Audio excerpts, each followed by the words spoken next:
the accomplishment of a lot of firsts for me. My first time being in a relationship, my first time being married, my first time being in love. Well, hopefully. Experts hit it. Oh my goodness. I'm sorry. I don't think I can do this. I don't want to marry a stranger. Oh. What's up, guys? Welcome back to another episode of Married to Reality. It is the Married at First Sight edition. I'm your co-host, John, here with my wife and co-host. It's the one and only Teresa right there. Hello, everyone. How's everyone doing? We're doing a lot better than all of these couples. No, none of them are going to make it. Here's how I'm feeling at this point. We're 10 episodes in. I feel like I've gotten my wish, and there's the classic saying, careful what you wish for. And I think I love the dumpster fire of couples not working out. I love watching failed relationships. You know, Kenny and Armando, shout out to 90 Day Fiancé. We hate them because we love them. We hate them because they're just so in love and there's no issues. And We love them. This season changed a little for them, but like, I don't want to see butterflies and rainbows all the time. I always say this. I want to see drama. I want to see dumpster fires. I want to see fighting and breakups. Now we're getting nothing but that, and it's a little trying. It's wearing on me a little bit. I like it. I think Becca and Austin are still okay, but I saw the previews, and there is this one moment in the previews, and they always show it, and I just thought of it today. There is a preview of him all dressed, walking to a big SUV by himself, which means that's the decision day. No, well, it could be the decision, the ride to the decision day. No, it's at the place. They show a few of them arriving, so it's the same spot, but he's leaving alone. Interesting. I know. I told you weeks ago that some spoilers were leaked, and one of them blew people's mind. And I said, well, the only thing at this point in the season that I think would blow people's mind is Becca and Austin not making it. So I don't know who's going to make it at this point. If I had to put my money on anyone, it would be Mike and whoever he's going to get matched Michael? with. Yeah, Michael and whoever he's going to, because whoever we're watching now is out of luck. Yeah. It's, I can see all of them being matched for a reason. But I think the experts didn't go deep enough. For example, religion, come on. Religion is so big. Why would you match an atheist with a religious person? I'm serious. Because it depends what they said in their interview. They could say, yeah, I'm somewhat religious. I'm not very religious. I'm open to anybody. And then when push comes to shove, it's all fine if you love everything else about the person. If you're kind of on the fence about the person and then there's this big issue like religion, now it's a deal breaker. Okay, so let me ask you this. You don't think that questionnaire includes how you want to raise your kid? Do you want to raise your kids religious or not? Should. Because if it doesn't, it should. That's such a big deal. Of course they're not going to make it. There's no way they will make it. And simply, even if they were in love, they're not going to make it. I've just never watched a season, and I've watched 17 seasons of this show, where halfway in, not even halfway in, this started episode 7, 8, where like most of the couples were thinking about calling it quits. We had one already say they want a divorce, and now there's others that are seemingly wanting a divorce, and we're not even halfway there. Well, speaking of that, Moron and Lauren, are they going to try to get back together? What are we doing, Orion? Oh, I was upset that he was on the screen this episode, and then when I saw the previews, I was furious. I know. No need for him. Lauren deserves better. Way better. Much better. Way better. I have maybe a theory or a question, which I'll get to when we talk about them. I don't want to do the whole show up top. Before we do, a little business. Real quick, we're on Patreon. We're on Supercast. It's true. It's a sad time of the year because The Other Way has ended. Ugh. It's what we were covering on the premium feeds. But it was amazing. It was amazing. 3-part tell-all. It was about 9 hours of tell-all, and I loved every minute of it. So good. But when one door closes, another opens. And we're opening a door to the single life. Woo, woo. I couldn't be more excited. I love it. I love the cast. It's something new. I love it. So we'll be covering The Single Life on Patreon, on Supercast, starting at the Cousins Club level. You can get audio only. If you want to see us on video talk about that show, well, jump on over to the Family Affair level and you can get video. Plus, you'll get a monthly bonus. And I know Teresa's going to want me to remind everyone, we may or may not be doing a Christmas bonus. And we may or may not be in Christmas costumes. You got that right. So if you're on the Patreon, if you're on the Supercast, you may or may not get a Christmas bonus. I don't believe there's a MAFS episode next week. There's nothing next week. There's nothing next week. So if you're on the Patreon, if you're on the Supercast, maybe you'll get something from us. Yeah. Maybe you'll get the something. bonus. Yes. So patreon.com/marriedtoreality, marriedtoreality.supercast.com. Also, we're on Instagram. Check us out over there at Married to Reality Pod. We post memes, news, scheduling, but most fun, you can message us there. You can talk to us. You can chat with us. You can message us privately. You can join the chat. You can comment on each episode. And I love that you guys talk to each other I moved too. on to the Instagram, Teresa. I don't know where you are. I'm still on Patreon. I know, I could tell. I'm like, Instagram doesn't have those features yet. Well, Instagram, just message me on Instagram or comment on our posts when we post something. You got that we right. We should post more. All right. So that's Instagram at Married to Reality Pod. Also, make sure you're following the podcast wherever you're listening. It's so easy to do. Look down and smash that follow button. Guys, smash it like it is hot. Is all this drama that's happening on the MAFS because, man, I'm enjoying this. Pretty dramatic. I was very over MAFS, and if this season came right after this, was it San Diego, the one before? Nashville? Oh, it was Nashville. Oh. If this one came right after Nashville, I was telling John that I want to skip it. I don't want to cover it. I was so bummed by MAFS at that point. But they took a break. We took a break. And we said, hey, let's give them one more shot. And I'm glad we did. Look at this. So, yes, smash like it's as hot as all the drama. And last but not least, if you guys haven't left a review, I'll say it again. 'Tis the season to share some love, and nothing would be better. No better gift than a review from you guys. And if you leave a 5-star review, we will read it on the Monday podcast. Yes. All right. That's the business. Let's do it. Enough small talk. Let's get into the meat of this episode. Married at First Sight Denver, Season 17, Episode 10. Shall we start with Claire and Cameron? Yes. Good morning. Who dis? Good morning. Bad night, good morning. I don't know. Cameron is sort of apologizing / addressing how he thought he had brought up his father's illness, but realizes now he hadn't. I honestly don't get this. And I did have a sick father for a while. Luckily, he's okay now, right? But we didn't know what's going to happen. And I would never hide it from you. And let's say, even if we were dating, right? It's such a big deal. And you don't have to go into details, but you can mention it. The fact that he didn't mention it and then adds and says, yeah, he's been sick for a long time, so I kind of made peace with this and I kind of said my goodbyes. It's like, this is huge. Why wouldn't you share it with your wife? And again, you don't have to go into details. You can just say, hey, like, I have a sick dad and I don't really want to talk about it just now, but I wanted you to know.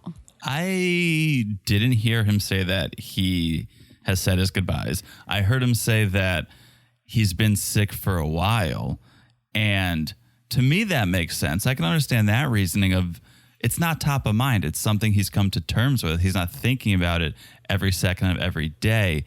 And so it's not the first thing he thinks he should tell his new wife. I understand that reasoning. Well, okay, maybe he didn't say goodbyes, but he said something in the sense that he made peace with it. And he said he's been sick for a while now, yeah. So it's nothing new, and he didn't feel the need to make a big deal of it. No, but he made it sound like if the dad died, he would be okay with it because he's been sick for so long that he made peace with it. I didn't hear any of this. Maybe you're reading into it, or maybe I missed it. What I did hear, and he didn't explicitly say what his dad was dealing with. I'm guessing cancer because he called him a survivor. And I think that's terminology that is used when talking about someone who's had cancer, fought cancer, dealing with cancer. And I think it's recurring because Cameron seems very cautious about triggering stress within his dad, which could make his condition worse. So I get it. I don't have an issue with Cameron keeping it a little closer to the vest, but I didn't like when Cameron was like, "Oh, I thought I told you," and sort of just brushing it off as, well, we should have the conversation now, but he's just spinning it like, "No, I thought you knew. I thought I told you." I think maybe he blocked it off and didn't realize. I still think he should have told her, but he should have told her in private. He shouldn't have just told her in front of her No, friends. you can't. You don't have the right. It's not a party story. You don't have the right to tell someone how they can share that news. And however he's most comfortable with it, and as I said last episode, a lot of people feel more comfortable sharing private information in public because it lessens the seriousness of it. It doesn't feel as daunting to, if you're saying it in a lighthearted setting with other people, there's other people to take the attention and the pressure off you. If it's just you and me sitting on the couch late at night and I tell you this, there's nowhere to go from there. There's nowhere to run. There's nowhere to hide. There's no one else to jump in and say, "You know what? I forgot to tell you a funny thing happened earlier today." It's easier for some people to address serious situations in a more lighthearted scenario. I get it. I personally don't get it, but I get what you're saying. You don't have to understand it, but I would like you to understand that some people deal with things differently. Listen, I do, but I'm going to bring it back to the fact that she's not his girlfriend. She's not his date. They're married, and they didn't just get married. They've been married for a while now. And the fact that I don't know. I think her being caught off guard with something so big in front of her friends on the last episode was just uncomfortable. And don't get me wrong, I like Cameron. I feel for him. I understand that that's something that he doesn't want to talk about or he doesn't want to share. But again, you don't need to overshare. You can mention and move on. And she is smart enough. She's a therapist that she would respect this. She would not be like, "Oh, tell me more. Tell me more. What's going on?" She would be like, "Oh, thank you for sharing. Take your time." Well, that's the interesting dance that these people have to do is, yes, you're correct to look at it as they are married and a married couple would discuss these things.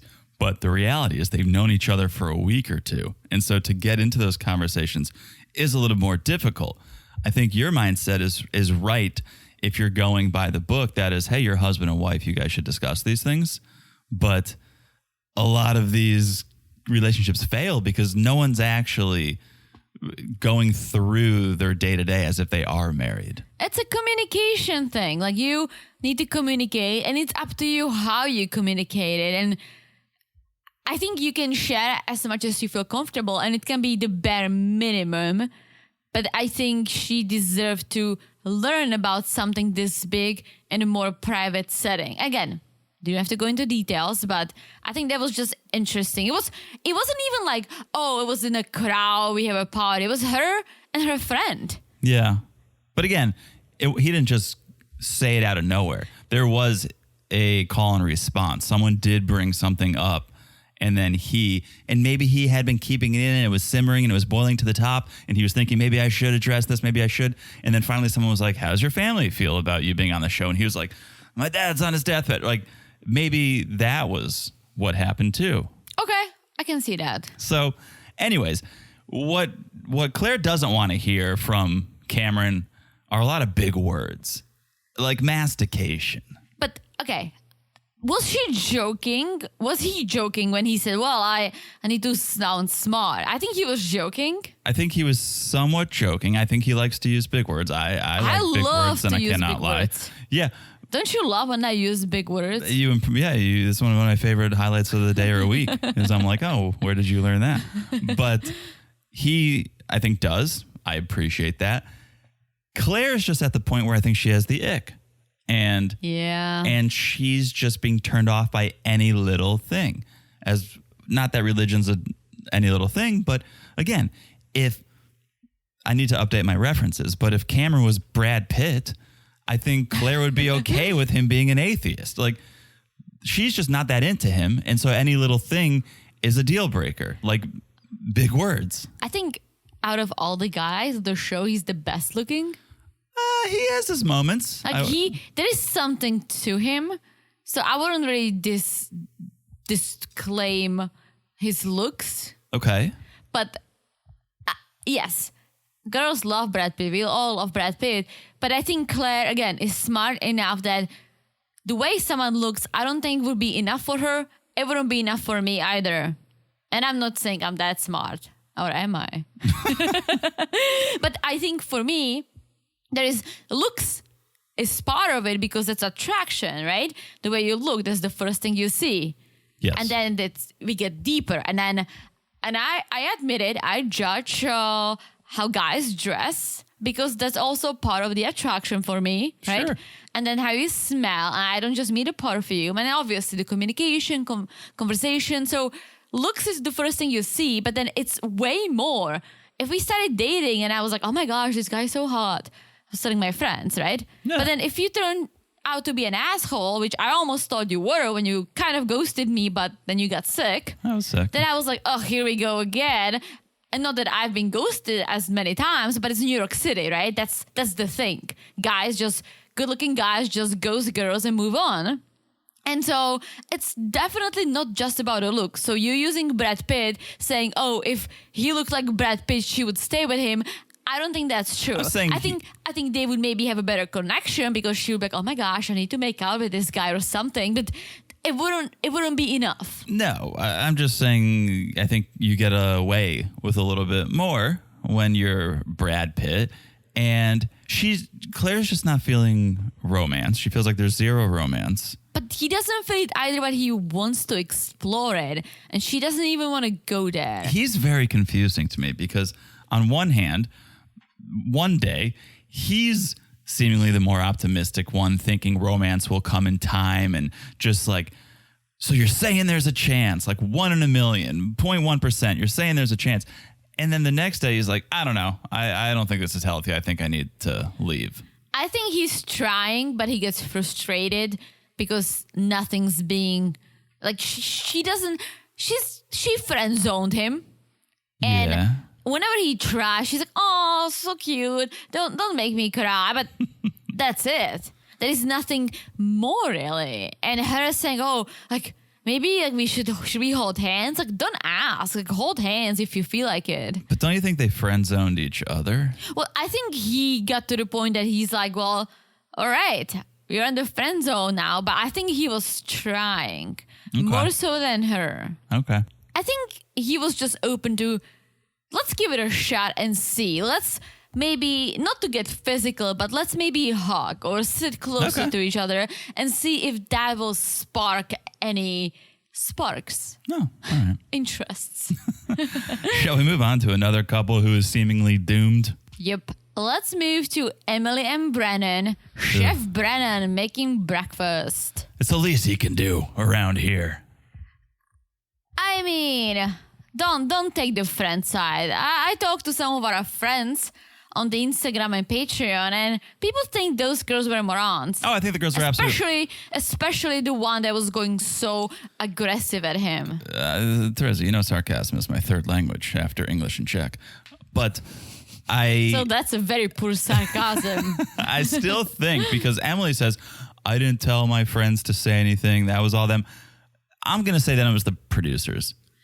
I don't think she told her friends like, oh my gosh, you have to talk to Brennan, or oh, he's the worst. But I think she said, you know what, like things are going well, but we're working through a few things, and he told me he's not attracted to me, and so I'm trying to figure it out, but all good in her Emily positive fashion. So and I think her positive. friends just got aggressive saying, wait, what? He said what? And he doesn't even plate things when he takes them out of the oven, and they were trying to be the macho friends, like the girlfriend power. And here we go. I'm all for girlfriend power, but it was an aggressive girlfriend power. Well, girlfriend power can backfire on your girlfriend because they could come at Brennan so hard that it turns him off from them and Emily. Oh, for sure. There's so many times where you see your partner's friends or family and you're like, do I really want to spend the rest of my life with them? Yeah. And it can backfire. So it's all good intention, but just have a conversation like adults. I think it was good that Emily took his side and said, I'm so sorry, I didn't put them up for it. That shouldn't have happened. It was a party. We were supposed to have fun. And she says, I will always take your side. Yeah. And for someone who's never been in a relationship, she's doing really well. Like, I was expecting her to be out of control, diva, and she really is not. That's a good point. Brennan still seems so dejected, though. I don't know if you pick up on this, but the entire conversation, and most conversations he'll have one-on-one with her, he's not making eye contact. He's looking everywhere else but her. He just seems so down and out. She did something, not intentionally. I think she farted or she burped or she did something that he cannot get past this. Yeah. Tell us. It must be something that turns him off.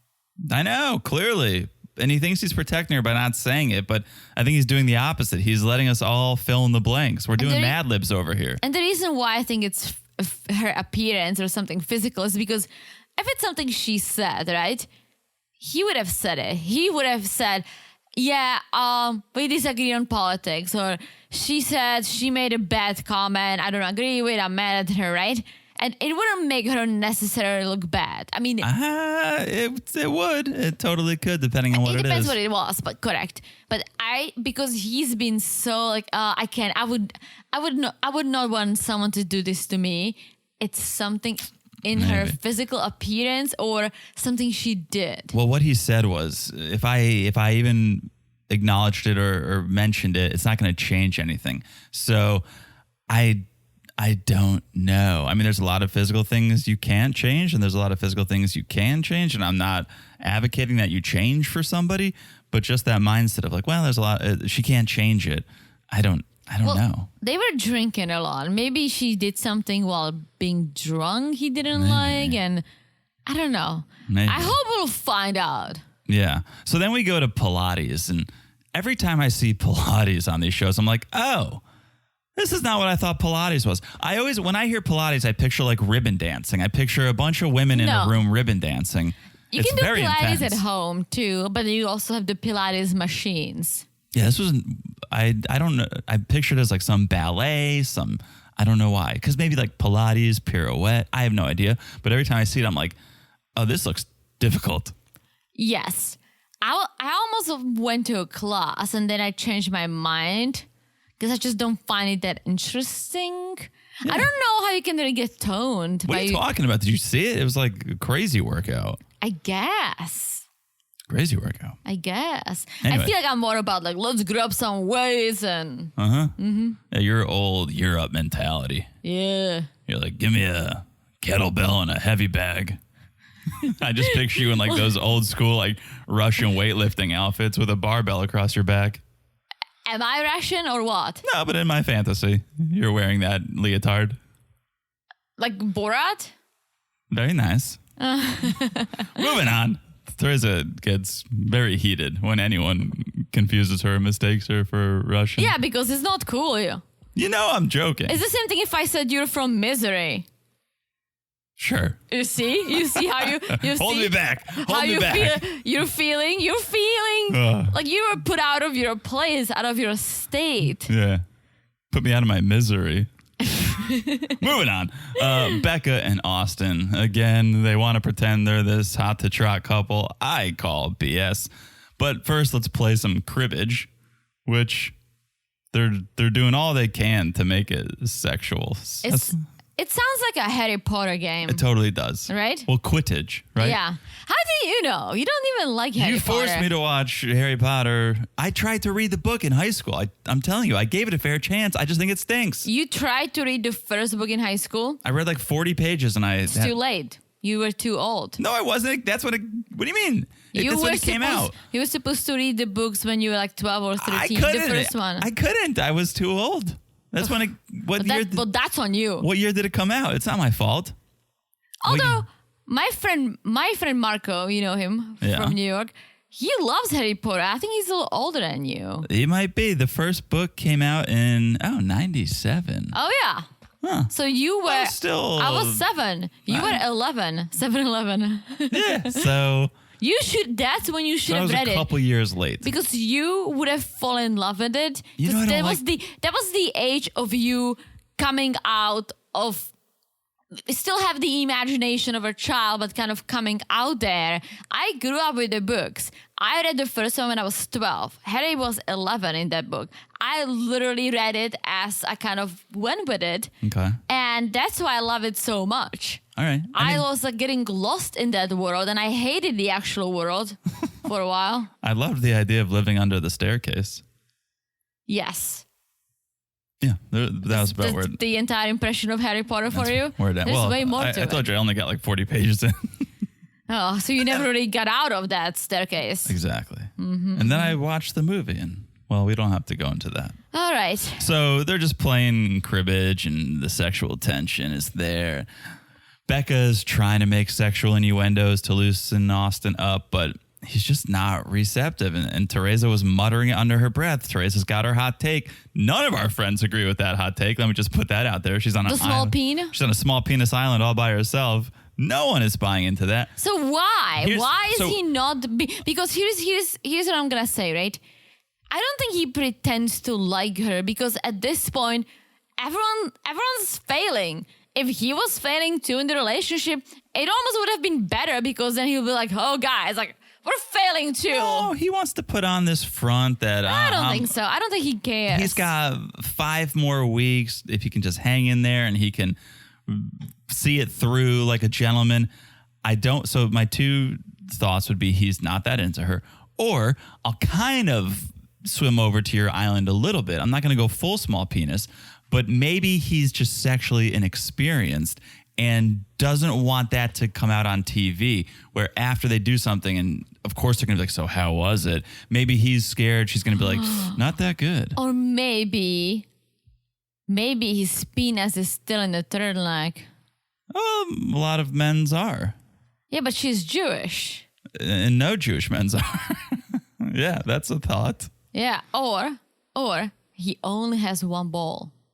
All right, the conspiracy thickens. All right, group potluck hang.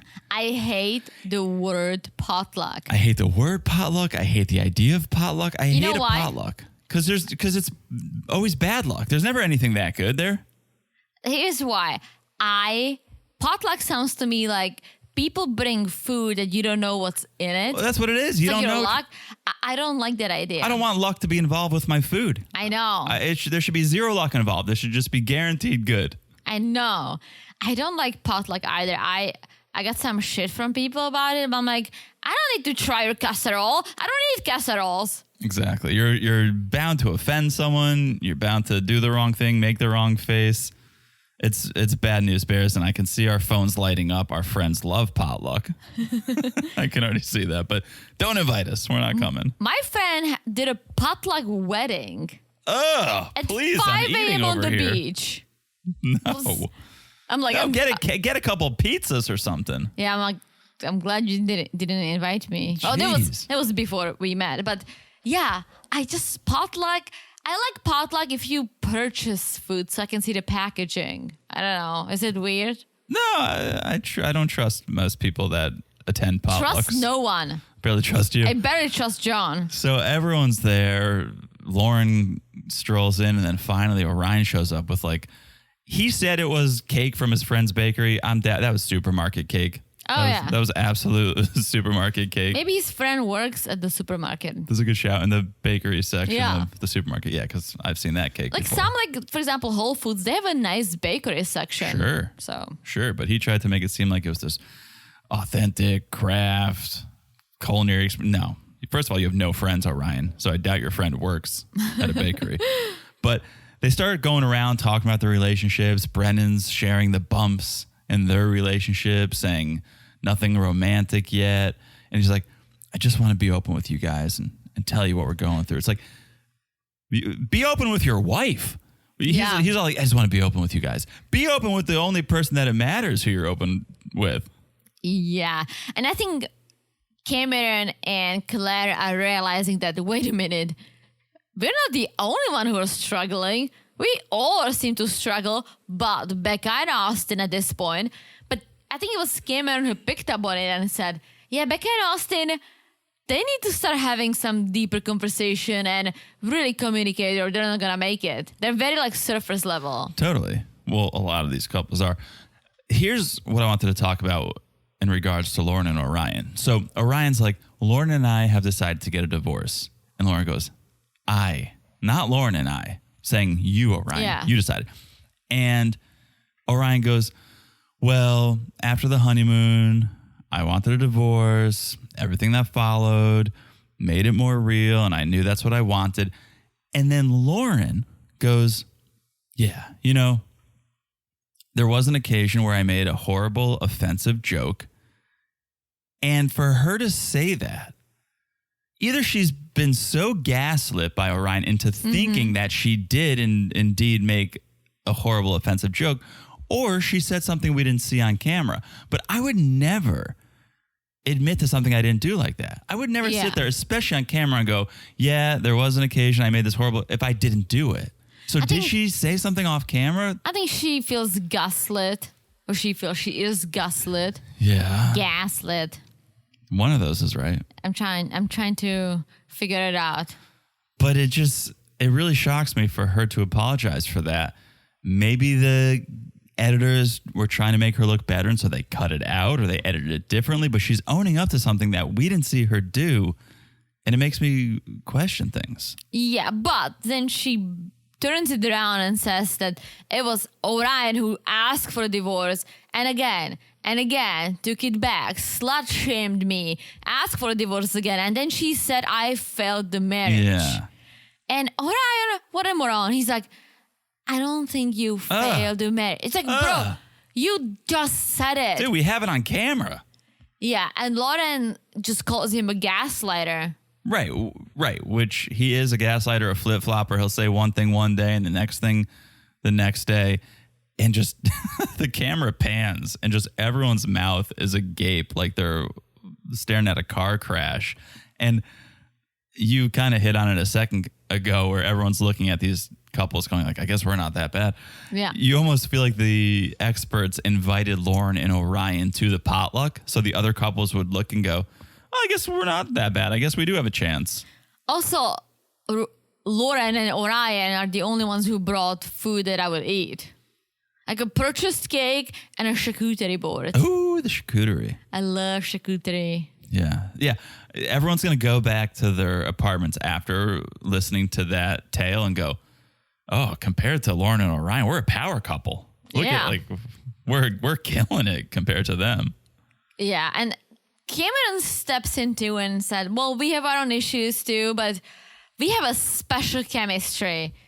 And Claire's agree with that. What's a special chemistry? It's called friendship, dude. It's a little bit of a friendship. It is. Like, you don't have a special chemistry. You have no chemistry with your friends. But it's not even a friendship. I would say Becca and Austin is a friendship. Claire and Cameron are colleagues, coworkers. They don't have fun. They're not laughing. They're not joking. Becca and Austin have a special relationship, a special connection. That's a friendship. Claire and Cameron, no. They're just punching the clock. But they bring up their issues, and basically it comes down to religion and the lack of intimacy. Yeah. From both. Yeah. So then Austin says he and Becca, they're doing good, though they've had a similar religion issue. Literally, religion and intimacy. Yeah. Austin being slow. Yeah. And Becca's crying. They're all crying. Lauren's crying. This is how most potlucks end, I feel like, is in tears. I thought most potlucks end in the bathroom. Yeah. All right. I think that's a good place to take a break, a bathroom break. When we come back, we'll split up. We'll talk 2-on-2, 1-on-1. It's going to get juicy. All right. We'll be back in a second. And we're back. Hello, Jonathan. Hello, Teresa. How's it going? It's going better than it's going over on that side of the table, I think. Why? Is it because of my swollen eyelids? You're getting more Quasimodo by the moment. Oh my gosh. I don't know. I'm allergic to something in this apartment. Let's fully disclose in case this podcast takes a weird turn. Teresa has popped a Zyrtec Yeah. and poured a glass of wine. So if things start going sideways, you know why. Well, I have this growing eyelid. I woke up like this morning. One eyelid was just huge. I was like, oh my gosh. Then it got a little better. And now I'm talking to John in the kitchen. We're about to podcast and I feel the growth. And it just started growing. I And witnessed it in real time. I'm like, John, look at my eyelid. And he's like, oh my gosh, it's growing. Sure is. And the other one started to grow too. Quit winking at me. All right. It's just so heavy. Let's talk about Emily and Becca. A little girl talk at the apartment.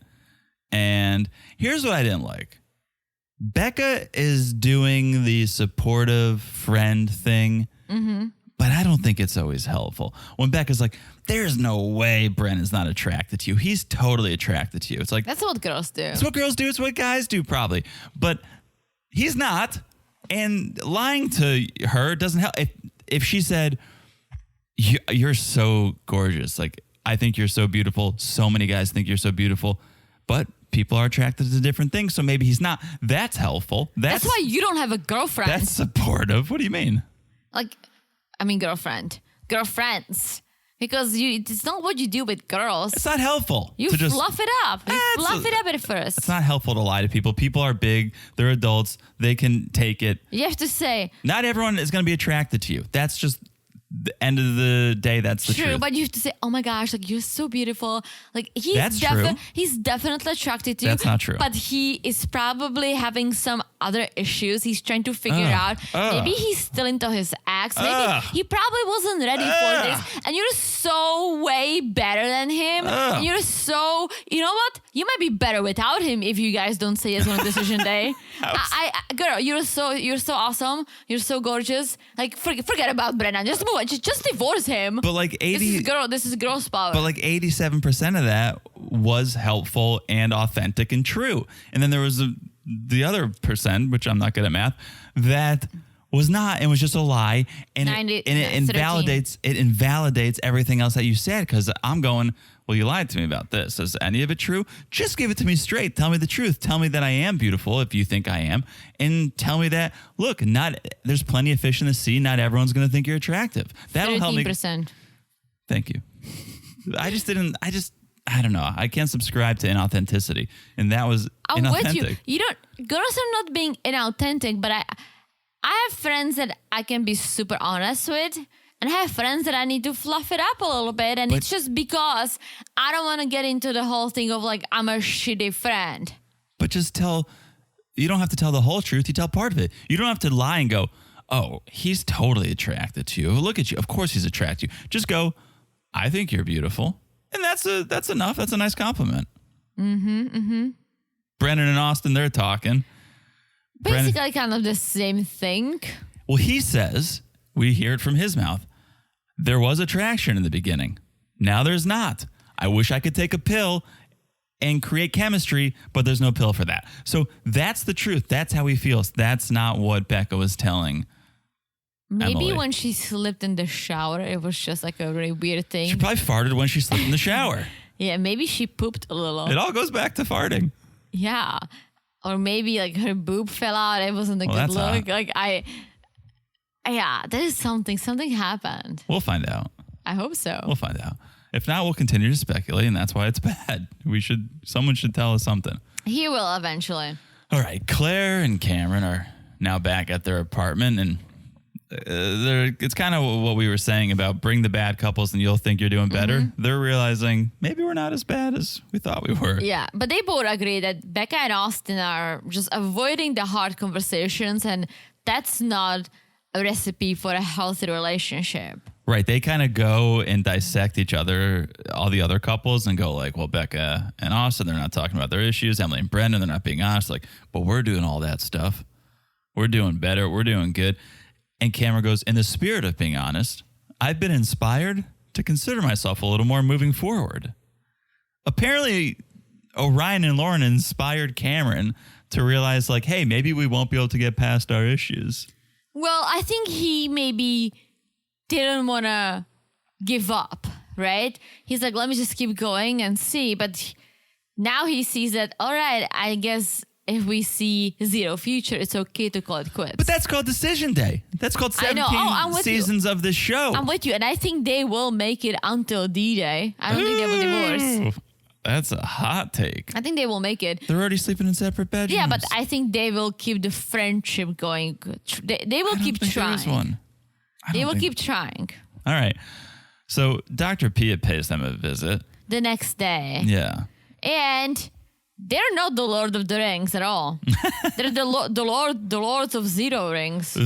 Dr. Pia immediately notices, Cameron may be wearing a mock turtleneck, but he is not wearing a ring. I love turtlenecks. And today I got a compliment. People say, we totally see your style. I'm like, it's absolutely my style. Steve Jobs over there. It's my serious style. Like if I want to make a good point in a conversation, I put a turtleneck on. You're wearing one right now. Exactly. So many good points.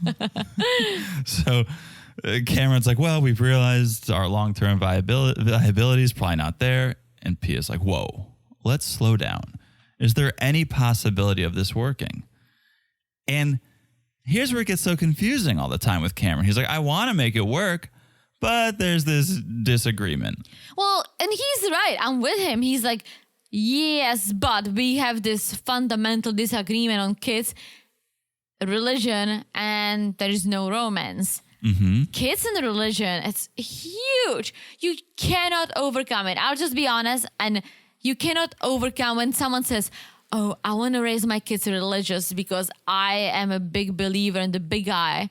Mm-hmm. And the other person says, I'm an atheist. Absolutely fucking not. No, you're right. There's no way you can make it work unless you get a dog instead. Nice. Or a goat if you're Sarper Shekinah. Please don't get me started on goats. We need to go back and watch maybe the matchmaking episode and see if any of these questions were answered, because this is either a failure of the honesty. EPC and well, no, I don't. And DP number 2? Maybe a failure of the questionnaire. The sex DP. Dr. Pia.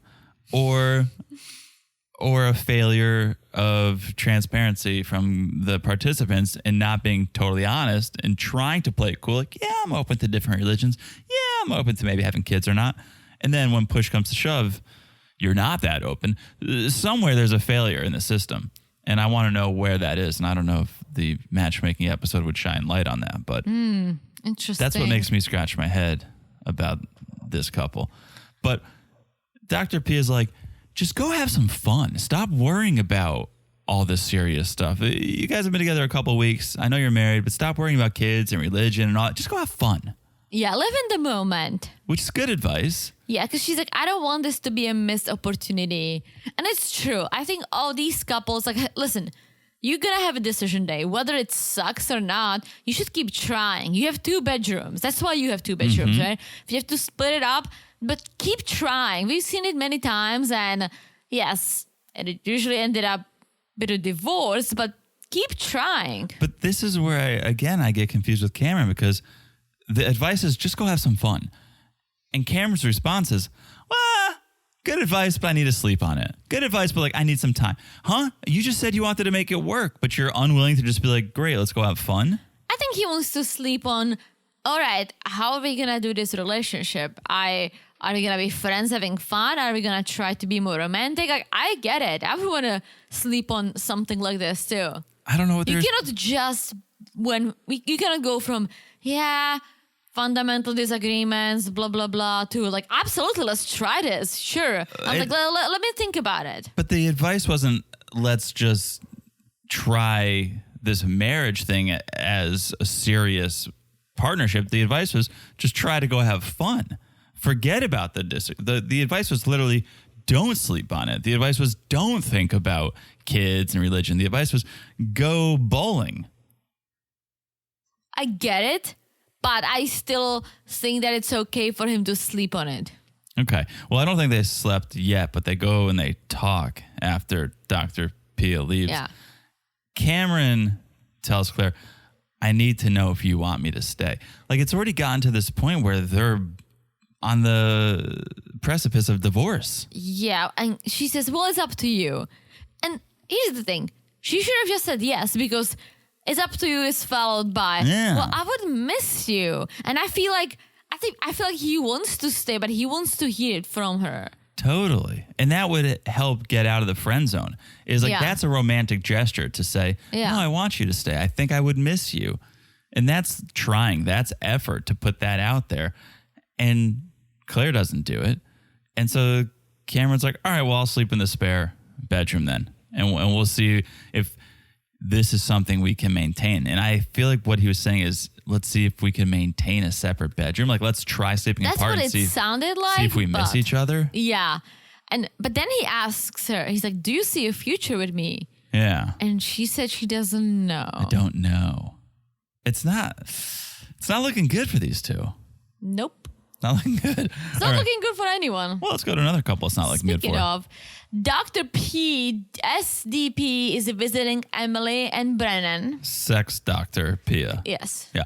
And not to be confused with absent Dr. DP? Pepper. Yeah, Yeah. flat. This Dr. Pepper went flat. Like, where's she been? Right? So, Probably like hanging out in a salad, right? Because she's a pepper. it's the Zyrtec, folks. Here we go. So, Oh, that was pretty good. Emily basically says they had a little bit of a rocky re-entry into reality, but now they're back on track. And I'm like, what track are you looking at? Yeah, I was like, are you? Because, again, it's followed by, but there is still disconnect when it comes to romance and chemistry. So, what track are you on? I kind of think she does this to protect herself. Like, she doesn't want to face the reality that things aren't good. So she tells herself and others that they're good. But the reality is it's not. There's really nothing positive about this relationship. No, and then she says that Brennan is having a hard time verbalizing his feelings. But one thing he's sure about is that he's not attracted to her. So what can you tell us? Can you verbalize? Can you put into words? Please share with the class. What is it that you're not attracted to? Now let's be mindful of Emily here. Like, I hate this whole trying to pretend he's so thoughtful and he's so caring. I don't think he is. If he was, I really think the most thoughtful thing you can do is tell someone why you're dragging them through this misery of wondering what's wrong with me. Misery, not Connecticut. Exactly. Misery loves company. And he's going on this whole thing of like, come on, Emily, let's be mindful. I wouldn't want someone to do this to me. Emily's doing these squinty eyes, which She does it a lot. which she does. Pia locks into it and wonders, all right, what's going on here? And when she asks what's with the squinty eyes, Brennan just starts to like take control and talk over her. Yeah, he's trying to explain, and SDP says, "No, Brennan, I'm talking to Emily. Let Emily talk. Let Emily explain." And she sits there, and her eyes are like rolling from side to side, getting bigger and smaller. He's like, it's a thinking face, right? It's a thinking face. It's like, And then I he's don't know, like- let her talk. Well, he's like, "Okay, I need a moment with my wife. I need to check on her if she's okay." Well, here's the thing, and Dr. SDP said it too. She said, "Well, you care." I don't think so. I think he's trying to control the narrative. He's trying to get him out in front of anything that might come out and make him look bad. He's trying to control the narrative. He doesn't care. I guess. Talking for her is not caring. How is that caring? Being like answering a question that wasn't asked to you. Not talking for her, but the fact that he's like, "I need to check on my wife if she's okay." Like, yes, it's an asshole move. He's being rude, but at the same time, if he didn't care for her at all, would you do this? No. What he's doing, in my mind, and this idea is supported by the fact that he won't shed light on the issue that he has. He's just trying to ride out the 8 weeks, trying to avoid as much conflict as he can, just get to decision day, and then just end it like he's supposed to and say, like, you know what? No, I don't think we're right for each other. That, I think he just is trying to skate by without getting into any trouble, ruffling any feathers, getting canceled, whatever it is. He just wants to reach decision day and tap out. We'll see. So Pia ends up Pia first said you should go to therapy, and Brennan was like, absolutely not. Well, he said, "I support therapy. It helps people, but absolutely fucking not. I'm not doing it." And he gets very defensive. Totally. Therapy is good. It doesn't mean that you're crazy. That's the old school mindset or mindset of someone who, I don't know, who doesn't understand. But therapy, it's like you're going to a dentist to check on your teeth. You're checking on your mental health. Yeah. It's okay, and it's not embarrassing. It's not something you should be ashamed of. Like, it's something that can help you. But that's the stigma, and I think he is, or his family's from Russia, and you can tell me what a European mindset is. I told you before, people do go to therapy, but we don't talk about it. Yeah. And so maybe he doesn't want to talk about it, but I also think it's a little bit of a man thing to be like, no, I'm fine, I'm tough, I can deal with my problems myself. But he was super defensive and got even more so once Pia left and Emily brought up the idea of therapy again.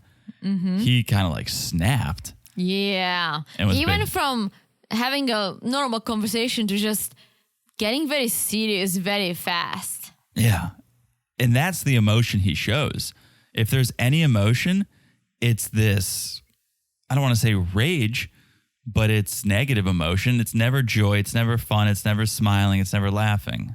I can see him having a short temper. How about his penis? I think his penis is fine. Okay. All right, good. So, I think he would bang her if there was attraction. all right. So he's just like, I'm never going to therapy. And then their segment ends. Yeah, not doing too well. But let's have SDP visit our last couple, Austin and Becca. They walk in hands, looking like a couple of hipsters. And she's loving it. She's like, oh, I love the true connection.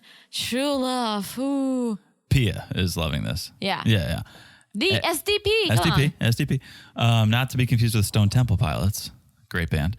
But what? They call them STP sometimes. Well, I don't know what it is. Oh, I'll play you some songs. Is there a Jewish? Why would it be temple? Jewish? Temple? Oh, never thought of that. Is it a Jewish band? I don't know. They have a song Wicked Garden. They have a song Plush. You know the jams. Do I? Yeah. I wonder. Well, we'll see. Anyways, there's other temples. All right. So Pia wants to know, how's the intimacy? And Austin's like, Becca, why don't you answer? And they're making out a lot, is what we know, which is not as much as Becca wants, but at least it's something. It's more action than everyone else gets. You got that right. And Austin says he just wants an emotional connection. He wants that more than just banging. Yeah, and then they all start saying banging. They're listening to this podcast. I think other people say banging too. Do they? I think some people say banging. I mean, okay. not a lot, but I like saying banging. I like banging. So Pia's like, well, I'm not getting banging energy from you too. I'm seeing this authentic connection. It seems like a real couple. Like, that's not banging. I mean, I don't think so. No one agrees with you. Nobody agrees with you. Maybe his, I don't know. I like my theories. What's your theory? I'm about 7. I'm not sticking to 1. Is it the one ball? No, that's my theory. Yours. Your theories all revolve around his yeah, genitals. because what else? My theories were, 1, my original theory was he's not into her. I think he is. At this point, he can get out of this and just... Okay, my theories were he's not that into her. He's somewhat religious, so he doesn't want to bang if he knows this isn't going anywhere.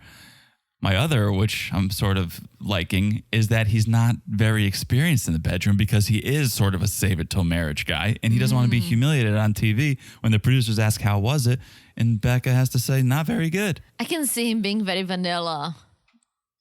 I could see Brennan being more vanilla than Austin. I think Brennan. I feel like Brennan probably knows how to bang. No, but I think you're out of your mind. I think Austin probably doesn't really know what to do with his body. Call in. I know you guys will. Maybe his sexy time takes like 10 seconds and he's just nervous about it. It's possible. So then Pia asks, well, we talk about sex. You say you're not ready for that, but what about things other than intercourse? Would that be okay to do? Oh, absolutely. Oh, hell yeah. I was waiting for someone to ask. And Pia's like, well, what would that look like? Like, I was even getting a little uncomfortable. I was like, don't answer that on Lifetime. Well, Becca's eyes got bigger But here's my thing. All right, you're down for some hand stuff or whatever, right? Who knows? Over the pants, under the pants. Why don't you make the move? Because you know she wants it. True. Yeah, I think he's inexperienced. I guess. I think it's a combination of his toolbox and a lack of information in his manual. It's pretty good. It's pretty good, right? I was going to say we need to wrap this up before the Zert Tech kicks in, but I think now you're finding your groove. Ooh. I got nothing else to talk about, though. Well, this was it. This was it. It was a good episode. Yeah. I'm curious to really see what's going to happen with all these couples. We know that Michael, because this is MAFS. Wrong show. Michael will get married again, probably. Mm-hmm. We saw Orion and Lauren connecting again. WTF. Yeah, so next week, there's no show. It's No show. It's one of those look backs or journey so far episodes, so we're not going to be covering that. So I think when we come back, when MAFS comes back, maybe Michael will be getting married. That'd be like a nice triumphant return. Yeah. So no MAFS next week. No 90 next week. But if you want something, join the Patreon or the Supercast, because we may or may not be doing a bonus in Christmas costumes. May or may not. You got that right. So there you go. That's the episode. Thank you guys for listening. Have a wonderful Christmas. Make sure you guys are on the Patreon or Supercast if you want more coverage. You can also go back and just listen to all the coverage. If you're if you're just sitting there this week going, man, I got nothing to listen to, join the Patreon. There's hours and hours and hours. There's hundreds of episodes. There's the other way coverage from this season. There's bonuses. There's everything. A whole bunch of good stuff. So patreon.com/marriedtoreality, marriedtoreality.supercast.com. We're also on Instagram @marriedtorealitypod. Message us over there. Hang out. It's a good time. Also, make sure you found the podcast wherever you're listening. It's so easy to do. Just look down and smash that follow button. Guys, smash it like it says hot.